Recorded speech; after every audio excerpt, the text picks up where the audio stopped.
Salam à toutes et à tous. Aujourd'hui, on va traiter l'exercice 49 physique. On commence. Voilà, on va lire ensemble l'exercice. Le circuit ou bien le montage électrique ci-contre, le voilà que nous avons ici, représente un circuit RLC série. On dit série ou bien on dit en série. Voilà, donc nous avons un condensateur, une bobine et un conducteur ohmique. Voilà, c'est tout ce que nous avons. Donc l'orientation du courant et les représentations des tensions de chaque dipôle. Le condensateur est initialement chargé avec une tension U0 égale à 10 volts. Alors avant de commencer, le condensateur, il possède déjà une tension UC. Donc lorsqu'on dit qu'il est chargé, c'est-à-dire qu'il possède à T égale à 0, UC c'est égal à U0, c'est-à-dire 10 volts. À T égale à 0, on ferme l'interrupteur K pour décharger le condensateur. La partie elle concerne la décharge du condensateur avec la présence d'une bobine. Première question, question de cours, établir l'équation différentielle vérifiée par la charge du condensateur. Alors dans l'exercice précédent, on a vu cette équation différentielle avec la tension UC. Maintenant, on va la revoir avec la charge du condensateur. Alors, on commence de la loi de l'additivité de tension, UR plus UL plus UC égale à 0, et on remplace chaque tension par son expression. UR c'est R fois I, UL c'est RI plus L dérivé du courant, et la tension du condensateur c'est la charge sur la capacité. Voilà, on peut factoriser ici par le courant, ça fait la résistance totale, grand R plus petit r fois la dérivée du courant, L fois la dérivée seconde. Voilà, j'ai remplacé le courant. C'est quoi le courant? C'est la dérivée de la charge, c'est-à-dire la dérivée de la dérivée, c'est-à-dire dérivée deux fois. Donc de la charge par rapport au temps carré plus la charge sur C. Voilà, donc on peut laisser ça comme ça ou bien on peut multiplier le tout par C et on aura R total fois C fois la dérivée de la charge plus LC dérivée seconde de la charge plus la charge égale à 0. Et voilà notre expression, bien vous pouvez la laisser comme ça, mais en général je vous conseille de rassembler toujours l'inductance et la capacité. Deuxième question. Sur le graphique, on a représenté EC, l'énergie électrique du condensateur. On dit énergie du condensateur ou bien énergie petite e, c'est la même chose. Puis l'énergie magnétique de la bobine, c'est EM. Et ET, c'est l'énergie totale de notre oscillateur RLC. Première question, identifier. Nous avons trois courbes, donc on vous demande d'identifier la courbe qui est colorée en bleu. Je reprends les courbes. Donc nous avons trois courbes. Une courbe de couleur verte, la couleur bleue et la couleur rouge. On vous demande d'identifier celle qui est colorée en bleu. Alors la différence entre la courbe bleue et la courbe rouge par rapport à la courbe verte, c'est que la courbe verte elle commence de 0. Par contre, les deux autres sont différentes de 0 à l'instant t égale à 0. Et on sait que la tension du condensateur, le condensateur, il possède une tension, donc il possède une énergie. Donc son énergie initiale est différente de 0. Mais il y en a deux. Donc le condensateur, est-ce que c'est la courbe bleue ou bien c'est la courbe rouge? La différence entre la courbe bleue et la courbe rouge, c'est que la courbe bleue, il oscille. Par contre, la courbe rouge n'oscille pas, il n'y a pas d'oscillation. Donc, c'est-à-dire il ne s'annule pas, la courbe rouge. Donc, ça doit être l'énergie totale. Par contre, le condensateur, voilà, il se décharge et il se charge. Donc, forcément, la courbe bleue, elle représente l'énergie du condensateur et la courbe rouge, elle représente l'énergie totale. C'est ce que je vais écrire. Voilà, sachant que l'énergie du condensateur à T égale à 0, c'est différent de 0. L'énergie totale aussi, elle est différente de 0. Comment on va éliminer cette énergie? C'est que l'énergie totale ne s'annule pas au cours des oscillations. Donc alors c'est la courbe colorée en bleu qui représente l'énergie du condensateur. Question 2.2. Calculer la capacité du condensateur. Voilà, on va utiliser l'instant t égale à 0.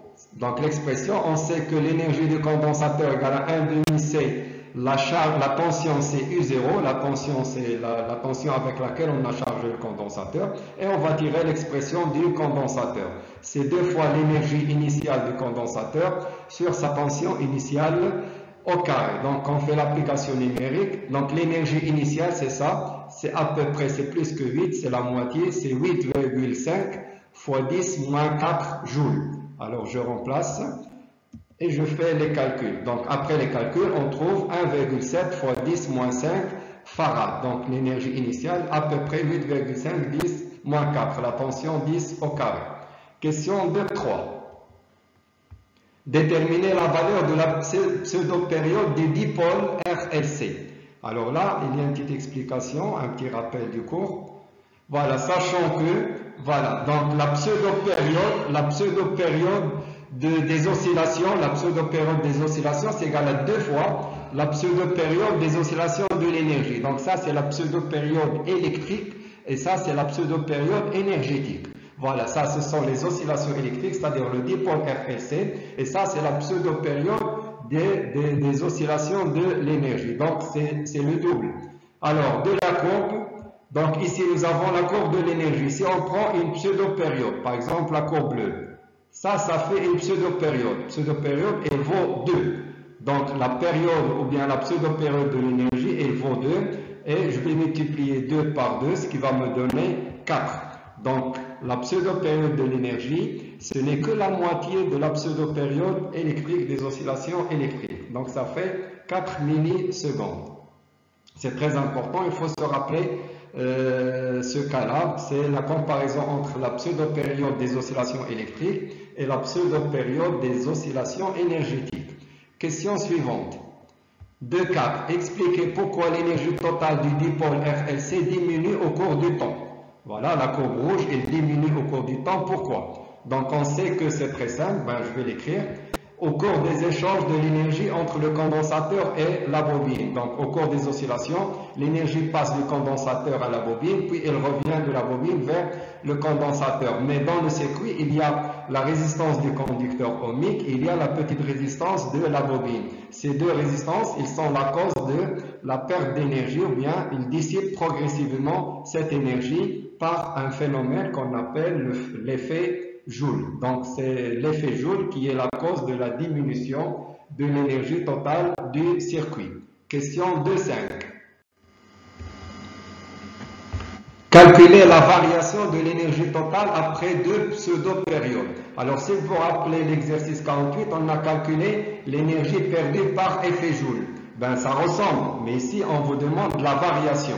Donc avant de commencer, la variation c'est toujours la valeur finale moins la valeur initiale, et non pas la plus grande moins la plus petite, que soit la comparaison. C'est ce que je vais faire ici. Donc, mais n'oubliez pas, après 2 pseudo-périodes, c'est ce que je vais écrire, sachant que la variation de l'énergie, c'est l'énergie totale à un instant final, c'est-à-dire à T égale à 2 fois 2 pseudo-périodes, moins l'énergie totale à un instant initial. Donc, final moins initial. Donc, de la courbe, quelle est l'énergie totale après 2 pseudo-périodes? On a vu la pseudo-période, elle vaut 4. Donc ça fait 4, ça fait 8. Voilà. À l'instant t égale à 8, on regarde la courbe rouge. Quelle est la valeur? C'est presque 1. C'est 0,8, 0,9. On va prendre 0,8 fois 10 moins 4. Par contre, l'énergie totale initiale, on l'a déjà utilisée, à peu près 8,5. Voilà, je vais utiliser ces valeurs. 0,8, 10 moins 4, moins 0, moins 8,5, 10 moins 4. Donc, ce qui va nous donner une valeur négative. La variation, elle est négative, donc c'est logique. Donc, la valeur, elle diminue. À peu près moins 7,7, 10 moins 4. Je vais le remarquer ici. Delta, la variation, elle est négative car il y a diminution de l'énergie. Ou bien, ça représente, ça vérifie qu'il y a vraiment diminution de l'énergie. Dernière question. Voilà, question de cours. Montrer que la dérivée de l'énergie totale égale à moins R total fois I au carré. Donc, pourquoi le moins? Parce que lorsqu'on dit la dérivée, on dit la variation. La même chose, c'est une variation sur un intervalle élémentaire. Alors, on va faire ces calculs mathématiques. Donc, en général, c'est quoi l'énergie totale? C'est l'énergie du condensateur électrique plus l'énergie magnétique de la bobine. Je remplace chaque énergie par son expression. 1 sur 2C fois la charge au carré, plus 1 sur 2L fois I au carré. Je fais un petit rappel mathématique. Vous avez vu dans les cours de maths une fonction u au carré. Quelle est la dérivée de u au carré? Ça fait 2 fois u prime. Donc la fonction u. Pour nous, quelle est la fonction u? C'est la charge. Donc la charge au carré, c'est comme si je dis u au carré, ou bien i au carré, c'est comme si je dis u au carré. Donc on va dériver la charge au carré et on va utiliser cette propriété. Voilà, donc je vais écrire. Donc quelle est la dérivée? C'est 1 sur 2c. La dérivée de la charge au carré, ça fait 2 fois la charge fois la dérivée. Ça c'est q', d'accord? Au lieu d'écrire q', j'écris dq sur dt. La même chose. 1 sur 2, 1 demi L, et je dérive i au carré. Ça fait 2 fois i'. I', donc la notation en physique, on met di sur dt. Je simplifie les deux ici. Voilà. J'obtiens la charge sur c fois la dérivée de la charge, plus Li fois la dérivée du courant. Donc la dérivée de la charge, c'est le courant. Donc ça fait le courant. Donc c'est ce que j'ai remplacé ici, la dérivée par le courant. Et on va factoriser par le courant. L'étape suivante, donc j'ai factorisé par le courant, j'ai obtenu cette quantité, la charge sur C, plus L dérivée seconde de la charge. Alors, comment je vais faire? Comment je vais me comporter avec cette quantité? Ben, je vais revenir à l'équation différentielle. Donc, d'après la première question, nous avons ici l'équation différentielle et nous avons cette quantité, la charge sur C, la voilà, et l'autre quantité, L dérivée seconde, la voilà. Donc, je fais passer toute cette quantité vers la droite. Et j'obtiens l'égalité suivante. L dérivée seconde, c'est ça, plus la charge sur C. Donc tout ça, toute cette quantité, nous l'avons ici, je vais la remplacer par moins R total fois la dérivée de la charge. Et j'obtiens, donc je remplace, donc la dérivée totale, c'est égal à moins R total fois la dérivée de la charge. Et n'oubliez pas de multiplier par le courant. Et c'est quoi la dérivée de la charge? C'est le courant. Donc le courant fois le courant, finalement on arrive à ce qu'on cherche, la dérivée de l'énergie totale égale à moins R total fois I au carré. Donc, cette égalité, il y a deux choses à remarquer, moins et la résistance. Donc, s'il n'y avait pas de résistance, donc on aura 0. Donc, la dérivée égale à 0, ça veut dire que l'énergie est constante. Ici, vous avez une valeur négative, ça veut dire que la dérivée ou bien la variation, il y a diminution de l'énergie. Voilà, j'espère que c'est clair. Au prochain exercice, bon courage, merci.